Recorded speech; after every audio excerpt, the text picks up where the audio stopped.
বন্ধুরা, তোমাদের জন্য আজকের গল্পটি আরও স্পেশাল হতে চলেছে। পুরো গল্পটি শুনলে তোমাদের মন ভাল লাগবে, তাই গল্পটি শুরু থেকে শেষ অবধি শোনার অনুরোধ রইল। তাহলে চল আজকের ভিডিও শুরু করি। রেজিমা, যার বয়স 2-5, অবিবাহিতা, নিজের বলতে কেউই নেই। তেমন কষ্ট করে পড়াশোনা করলেও নিজের তুখর বুদ্ধিতে সে আজ বড় একটি কোম্পানিতে বড় পোস্ট এ চাকরি করছে। সে অনেক শালীন পোশাক পরতে ভালোবাসে। শালীন পোশাক পরলেও সে আবার মারাত্মক স্বাধীনচেতা। বড় বড় ট্যুর দেয়া, ঘুরে বেড়ানো, আড্ডা দেয়া তার অনেক ভালো লাগে। আজ বিকাল থেকে রাত পর্যন্ত তার কোম্পানিতে একটি মিটিং ছিল। মিটিং এসে গোলাপি আর সাদা রঙের জামা পরেছিল, কিন্তু সবার নজর থেকে নিজেকে এড়াতে পারলেও একজনের নজরে সে ঠিকই আটকে গেল।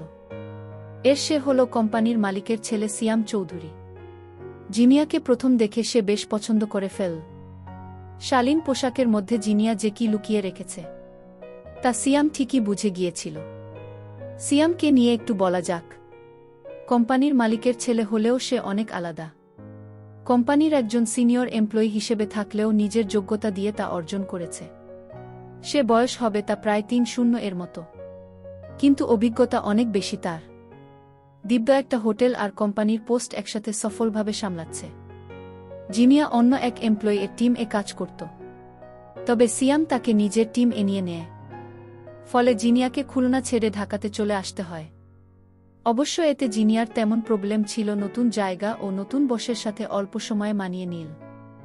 সে নতুন অফিসে নিজের কাজের প্রশংসা ও প্রমোশনের গুঞ্জন শুনতে পেল।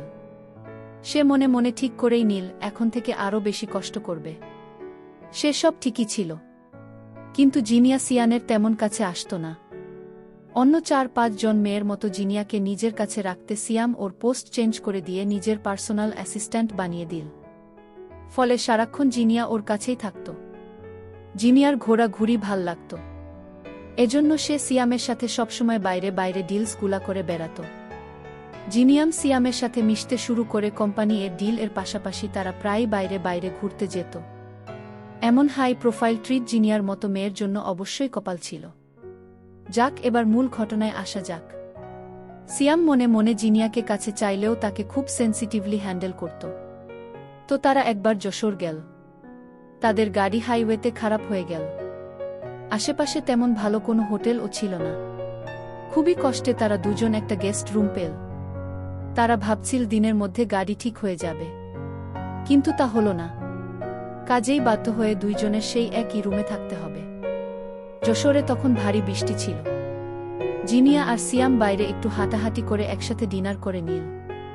এরপর জিনিয়াকে সিয়াম বলল, আচ্ছা জিনিয়া, কালকের প্রেজেন্টেশন ফাইলগুলো একটু দেখাও তো, জাস্ট একটু চেক করে নিই।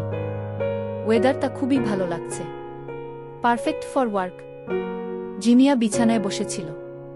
আচ্ছা স্যার, বলে সে টেবিল এ ফাইলগুলা খুলতে যেয়ে দেখে একটা ইম্পর্ট্যান্ট ফাইল মিসিং। অনেক খোঁজাখুঁজি করেও সে পেল না। পরে মনে পড়ল সে ফাইলটি রেখে এসেছে। নিজের এরকম গাফিলতি এর জন্য জিনিয়া প্রায় কান্না করে দিল। সিয়াম বিষয়টা বুঝতে পেরে জিনিয়াকে আর তেমন কিছু না বলে জলদি করে নিজেও বসে গেল। ওকে হেল্প করে কাজ শেষ করার জন্য 9টা থেকে কাজ করতে করতে রাত প্রায় 3টা বেজে গেল। জিনিয়া সারাদিন ক্লান্ত থাকায় বারবার ঢুলে পড়ছিল। সিয়াম ওর পাশে যেয়ে বলল, খুঁজাও।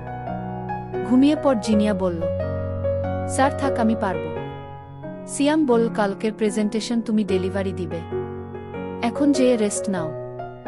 জিনিয়া কথা বাড়ালো না, যেহেতু সে শালীন পোশাক পরে, তাই রুমের সব লাইট অফ করে জামা পরে ঘুমিয়ে পড়ল। সে ঘুমানোর আগে দেখল তার ভুলের জন্য তার বস রাত জেগে কাজ করছে। ভাবতে ভাবতে জিনিয়া ঘুমিয়ে পড়ল। তার ঘুম ভাঙল সকাল 8টায়। তাদের একটায় প্রেজেন্টেশন। ঘুম থেকে উঠে দেখে তার বস এখন ও সেই একই জায়গাতে বসে কাজ করে যাচ্ছে। জিনিয়া একটু ধাক্কা খেল। নিজের উপরে রাগ হচ্ছিল। তার বসের পাশে যেয়ে দাঁড়াতে সিয়াম বলল, খুব গুড মর্নিং, যাও জলদি করে রেডি হয়ে নাও, আমাদের গাড়ি ঠিক হয়নি, বাস বা অন্য কোনো ভাবে যেতে হবে। স্পটে জিনিয়া রেডি হয়ে নাস্তা করতে বসলেও তার বস তখন ও কাজে ব্যস্ত। কাজ শেষ করে না খেয়ে কোনো রমে রেডি হয়ে বের হয়ে গেল। তারা দুইজনে রাস্তায়, ভারী বৃষ্টির জন্য কোনো বাস ছিল না, তাও একটা বাসে উঠে পড়ল। তারা জিনিয়াকে বসতে দিয়ে নিজে দাঁড়িয়ে থেকে পৌঁছালো। তারা তাদের স্পটে বস এর এমন আচরণে জিনিয়া মুগ্ধ হয়ে গেল। সিয়াম টায়ার্ড ছিল, আবার সারারাত না ঘুমানোর ফলে প্রেজেন্টেশন তেমন ভালো দিতে পারল না। তবে বায়াররা খুশি হল। সিয়াম যে দুর্বল ছিল তা জিনিয়া বারবার লক্ষ্য করছিল। যাক, প্রেজেন্টেশন শেষ করে তারা আবার সেই রুমে ফেরত আসলো। সিয়াম একটু বিছানায় শুয়ে পড়ল। জিমিয়া ও একটু পরে রুমে ঢুকল। সিয়ামের পাশে বসল। সে নিজের ভুলের জন্য ক্ষমা চাইল। সে এক প্রকার কান্না করে দিল। হাজার হলেও মেয়ের মন, সিয়াম তেমন কিছু বলল না। একটু পরে জিনিয়া সিয়ামকে বলল, স্যার, আপনার কি অনেক খারাপ লাগছে না? আমার জাস্ট কাঁধে অনেক ব্যথা হচ্ছে। আমার বিপিটা একটু চেক করতে পারবে? জিনিয়া সিয়ামের বিপি চেক করে দেখে অনেক পরে বাইরে থেকে তার জন্য ডিম আরও বিপি ভিন্ন খাবার এনে সিয়ামকে রেডি করে দিল। জিনিয়া বুঝে গেল কেন সিয়াম তাকে ডাকেনি।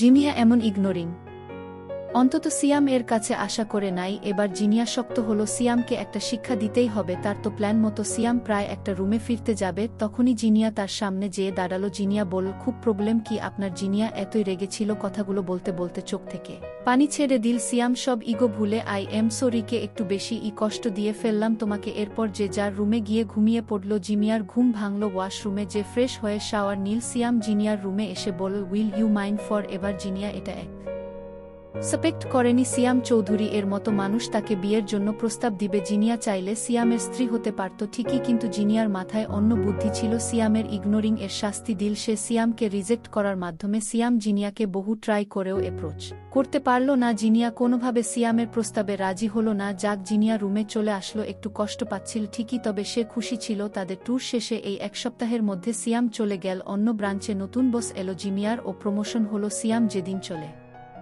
যাবে ওই দিন সবাই তাকে বিদায় জানালো। জিনিয়া ও জানালো, সত্যি বলতে তার মনে একটু হলেও খারাপ লাগছিল। চলে যাবার পরে জিনিয়ার সাথে এর কোনো দেখা বা কথা হলো না সিয়ামের। প্রায় 1 বছর পর সিয়াম আবার ও ঢাকার ব্রাঞ্চে ব্যাক করবে। তো আগে থেকে কাউকে বলেনি কিছু, ভাবলো সবাইকে সারপ্রাইজ দিবে। সবাই জানতো যে নতুন বস আসবে, বাট কে আসবে তা জানতো না। সিয়াম জ্যাম এ বসেছিল, হঠাৎ ইসে দেখল বীরের মধ্যে থেকে একটা মহিলা প্রায় 5-0 বছরের লোককে নিয়ে রাস্তা পার হচ্ছে। মেয়েটাকে বেশ পরিচিত লাগলো তার চিনতে অসুবিধা হলো না যে সেই মেয়ে জিনিয়া, কিন্তু ওই লোকটাকে সিয়াম জানতো। জিনিয়ার কোনো বাবা মা নেই। সিয়াম অফিসে যেয়ে সবাইকে চমকে দিল। সবাই মহা খুশি সিয়ামের আশাতে। জিনিয়া ও অনেক খুশি হলো। প্রায় 1 বছর পর সিয়ামের সাথে দেখা তার। সিয়াম অফিসে এসে রাইসাকে পার্সোনাল অ্যাসিস্ট্যান্ট বানালো। জিনিয়া ভেবেছিল তাকে বানাবে অ্যাসিস্ট্যান্ট। সিয়াম আবার ও অফিস মাতিয়ে তুলল, কিন্তু জিনিয়াকে যথাসম্ভব ইগনোর করত। একদিন সিয়াম রাইসাকে জিনিয়ার সব ডিটেইলস ম্যানেজ করতে বলল। রাইসা মেয়েটা সিয়ামের খুবই পছন্দের। সিয়ামের কাছে বেস্ট এমপ্লয় রাইসা